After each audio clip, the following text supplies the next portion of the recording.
Hello, my wonderful friends, and welcome back to our Story Corner. Today, I want to take you on a journey to a city that, much like any other, bustled with life, echoed with laughter, and sometimes carried the quiet weight of unseen sorrows.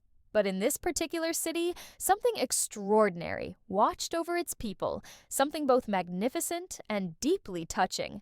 So, get comfortable, and let us turn the first page together on a classic tale that has warmed hearts for generations. Oscar Wilde's The Happy Prince.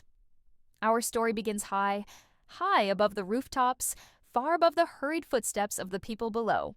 Imagine a grand stone column reaching towards the sky like a silent guardian. And on top of this column stood a statue. But this was no ordinary statue, it was the statue of the Happy Prince, and he was breathtaking to behold. He wasn't carved from plain stone or cast in simple bronze. Oh no, he was a vision of splendor.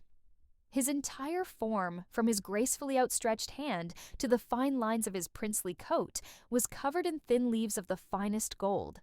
When the sun caught him just right, he would blaze with a light so brilliant that people would stop in their tracks, shielding their eyes and marveling at his glory. He looked like a star that had fallen from the heavens and chosen their city as its home. But the gold was only the beginning of his beauty.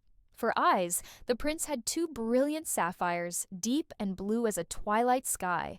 They seemed to hold a universe of stories within their sparkling depths, looking out over the entire city, seeing everything, from the grandest cathedral to the humblest alleyway.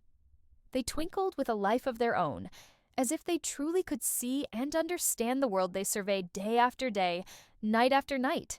And there was one more jewel, a final touch of magnificent color. At the hilt of his sword, which he held elegantly at his side, was a single large ruby. It glowed with a deep, rich red, like the heart of a perfect rose or a drop of the most precious wine. It was a beacon of warmth and courage, catching the light and pulsing with a fiery life, a stark, beautiful contrast to the cool gold of his body and the deep blue of his sapphire eyes. Naturally, everyone in the city admired the Happy Prince. He was more than just a statue.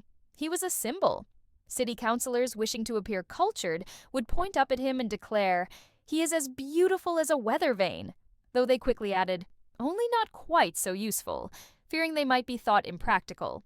Mothers would look up at the gleaming figure and tell their little boys, "If you can't be good, at least try to be as happy and bright as the prince." He was the standard of beauty, the pinnacle of joy. To the people scurrying through the streets below, he was a constant, shining reminder of happiness, a perfect golden figure untouched by the troubles of the world. He was, in every sense of the word, their happy prince.